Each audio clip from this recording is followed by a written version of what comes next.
What is something you spend a ton of money on that the vast majority of people never would? Lego. I have 5 or 6 of the Creator Expert modular buildings which I've turned into a city street along with the Ghostbusters HQ.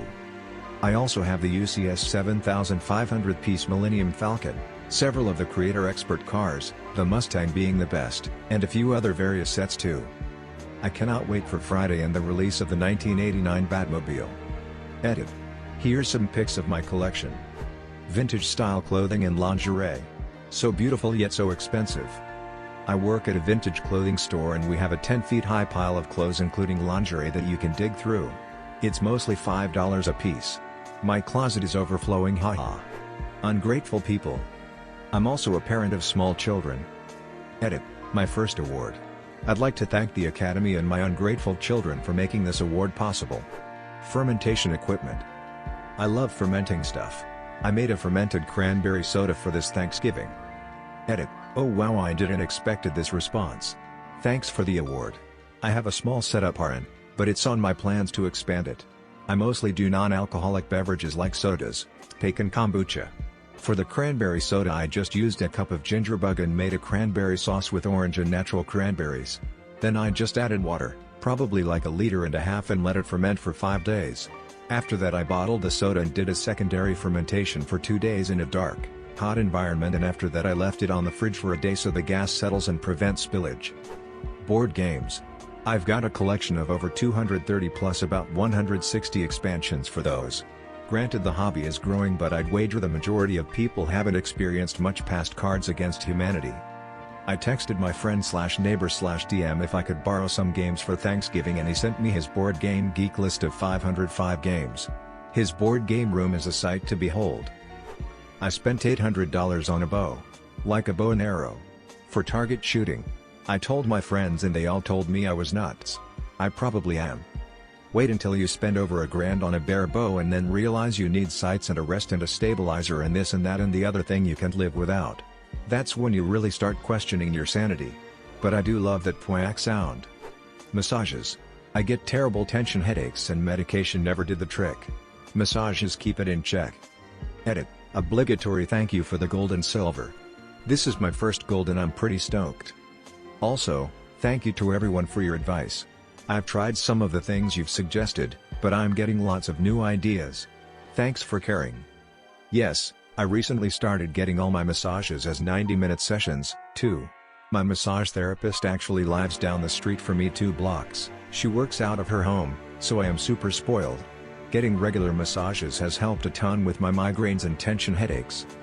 I think I'm in the top 1% of chickpea consumers. Hobbies that I use motivation for. I have guitars I can't play, a 3D printer that hasn't been used in weeks, sketchbooks that have most of their pages untouched, guns that have fallen silent. I love antique shotguns, handheld gaming consoles in various states of repair, a project car that I have nearly done and will finish before New Year's I hope, bonsai that are effectively just houseplants in funny dirt, games I don't play, random computer parts scattered about, collections gathering dust, and a ton of parts and specialty tools that rarely get used. I have my sights set on fiddling with gunpla and some light prop/model making for some reason now. If I were smart, and financially responsible, I wouldn't deep dive into things immediately. I have a ton of useful oddball skills and mechanical aptitude to show for it though. Astronomy gear. Just one eyepiece can cost significantly more than most entry-level telescopes. A large, well-made mirror for a homemade Dobsonian I plan to build will cost as much as a new car, $25,000 or so. One of the few hobbies where it's actually possible to spend billions of dollars on equipment. Art supplies. More than half of it remains unused. I just like looking at them. I buy notebooks and journals for similar reasons. Not a ton of money compared to art supplies, though. Chicken feed. Those little buggers are just stomachs covered in feathers. I was going through 200 pounds a month for a while, even though they free range and eat everything they can find. I live out in the country and somehow adopted 4 wild hens that came over from my neighbor's flock. I tried to domesticate them but they just decided to free range all over my yard. I was emotionally invested at this point. I have 6 ducks and damn it wanted some chickens to pet, so I bought 3. They became wild free rangers with the rest and suddenly about 8 more showed up. I'm on month 6 now of feeding all these birds and I get to pet 0 of them. Effects pedals. I took some to a friend's house a few weeks ago for a stoner noise jam and he said, "What is that?" About $2,000 in pedals. I was about to push back as it seemed absurd. Then I realized he was right. Edit, S. I'm not alone. Stoner noise jam right on. Fencing and fencing accessories. Not the barbed wire type, but the stabbing people with long pointy metal sticks kind. Look at Mr. Fancy Pants over here with his Leon Paul gear. I usually just fence with a rusty rebar and a quadruple layered t-shirt. /S. A mixed reef aquarium for my living room. The amount of money you can potentially spend in the hobby is ludicrous, but there is something captivating about watching all the interactions in a marine ecosystem as it grows. Many of the best-looking corals and fish can also be grown sustainably by aquaculture suppliers now, which I think is important if you want to be a responsible pet owner. The other big draw for me is all the gear and tech which is available to tinker with. From Protion skimmers to pumps, power heads, refugiums, reactors, and dosing equipment, you could spend thousands if you wanted. And that's nothing compared to the cost of some specialty fish or corals with really radiant colors. I like to collect fossils and pretty minerals that I spend way too much on, but it's my hobby and I love it. Does Marie understand your mineral hobby? No, she's too busy shoplifting purple S. Dungeons and Dragons dice. Dear God. R/dice porn is the bane of my existence. So many shiny math rocks. I want them all.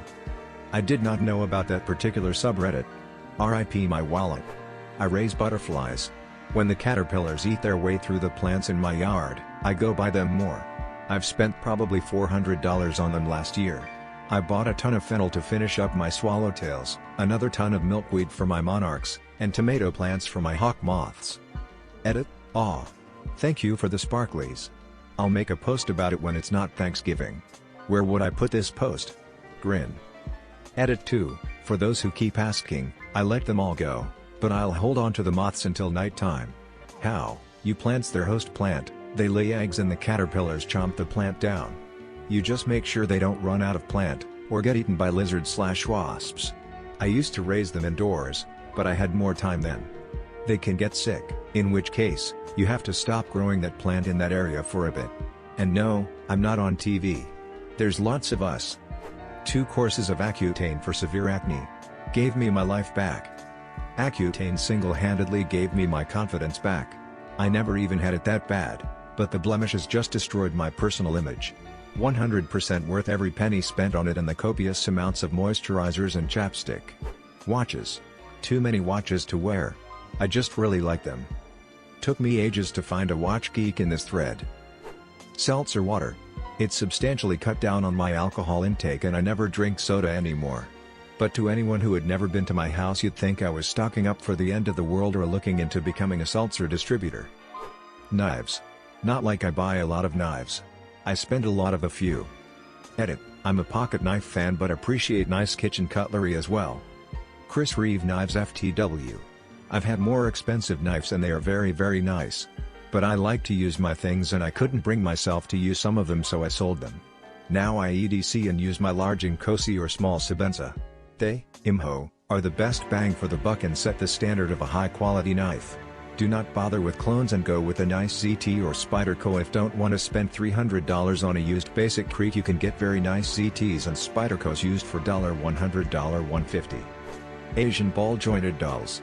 Never get into this hobby, drugs are cheaper and easier to explain. Edit, my first silver.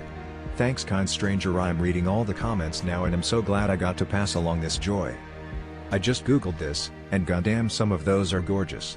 And then others will haunt my nightmares. A very polarizing hobby, it seems.